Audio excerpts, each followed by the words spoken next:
महाराष्ट्रातील बुलढाणा जिल्ह्यात असलेले लोणार सरोवर सुमारे 52,000 वर्षापूर्वी अंतराळातून पडलेल्या एका प्रचंड उल्केमुळे निर्माण झाले आहे.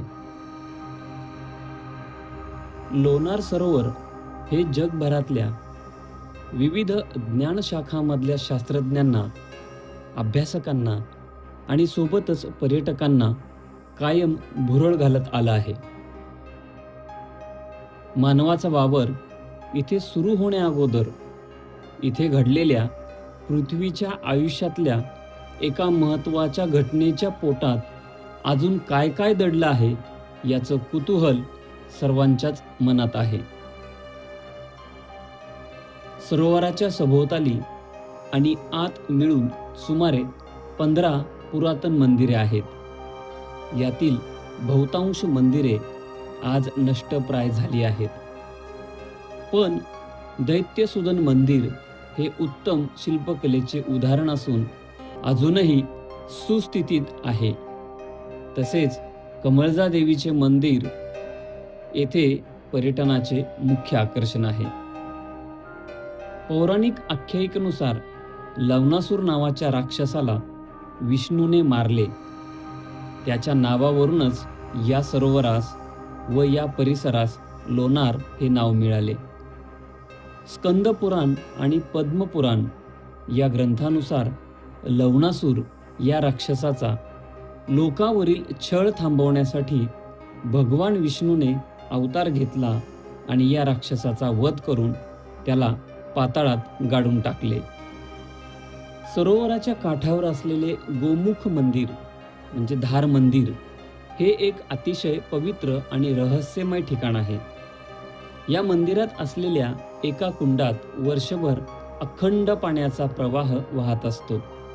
हा पाण्याचा प्रवाह एका गायीच्या तोंडासारख्या आकाराच्या पाटातून पडतो. या गोमुखातून पडणारे पाणी ज्या कुंडात जमा होते त्याला धार कुंड म्हणतात. भाविक या पाण्याला पवित्र मानतात. लोणार सरोवराचे पाणी अतिशय खाऱ्या आणि अल्कधर्मी स्वरूपाचे आहे. परंतु त्या विवराच्या काठावर असलेल्या या गोमुखातून येणारे पाणी मात्र गोड आणि पिण्यायोग्य आहे. पाणी नक्की कुठून येते याचे रहस्य अजूनही पूर्णपणे उलगडलेले नाही. सरोवराच्या तळाशी खाली उतरण्यासाठी 220 पायऱ्या असून पायऱ्यांची सुरुवात मंदिराच्या भागातून होते. लोणारच्या या परिसरात अनेक पुरातन मंदिरे आहेत. मंदिरे जरी भग्न अवस्थेत असली तरी त्यांची भव्य दिव्यता दगडावरील व मंदिराच्या खांबावरील नक्षीकामावरून आणि त्यांच्या रचनेवरून समजून येते. मंदिराच्या परिसरात पर्यटकांची ये-जा सुरू असते. बऱ्याच मंदिरातील गाभाऱ्यातील देवदेवतांच्या मूर्ती जागेवर दिसून येत नाहीत. काही मंदिरांचा परिसर मातीने बुजून गेल्यामुळे आता त्यांचा अर्धा भाग किंवा कळसच दिसून येतो. मंदिराच्या जवळच सीतेची नानी नावाचे पवित्र ठिकाण आहे. ते देखील भग्न स्थितीत आहे. सीतेच्या नानीच्या ठिकाणी पाण्याची धार सतत चालू असते. हे पाणी कुठून येते हे देखील आश्चर्यच आहे. लोणार सरोवरास अभयारण्याचा दर्जा देण्यात आलेला आहे. लोणार वन्यजीव अभयारण्य भारतातील सर्वात लहान वन्यजीव अभयारण्य असून याचे क्षेत्रफळ 365.16 हेक्टर एवढे विस्तारलेले आहे. येथे पक्ष्यांच्या तब्बल 160 पेक्षा जास्त प्रजाती आढळतात. सरोवराच्या खारट पाण्यात आणि निळ्या हिरव्या शेवाळामुळे येथे स्थलांतरित पक्षी मोठ्या संख्येने आकर्षित होतात. या अभयारण्यात पक्ष्यांव्यतिरिक्त बिबट्या, रानमांजर, लांडगा, सस्तन प्राणी, हरणे, कोल्हे, मुंगूस आणि अनेक प्रकारची फुलपाखरे आढळतात. जैवविविधतेने संपन्न असल्याने आंतरराष्ट्रीय स्तरावर याला रामसर पाणथळ क्षेत्र म्हणजेच रामसर साईट म्हणून मान्यता मिळाली आहे. अभयारण्याच्या मध्ये पुरातन अनेक मंदिरे आढळून येतात. या मंदिरांचे बांधकाम कोरीव दगडाचे असल्याने मंदिरांमध्ये प्रवेश करताच शांतता लाभते.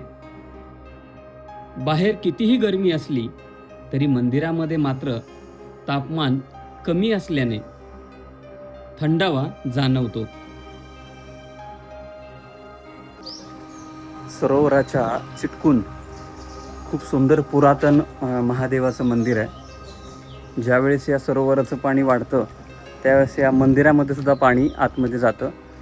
मंदिर आणि परिसर कसा आहे तो तुम्हाला मी दाखवतो आता.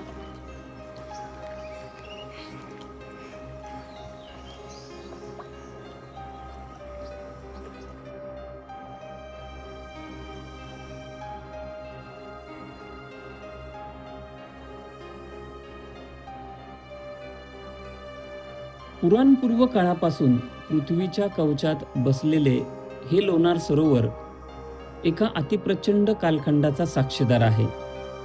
इथं घडलेल्या नैसर्गिक आणि सांस्कृतिक बदलांचा ते एक साक्षीदार आहे. तो एक वारसा आहे.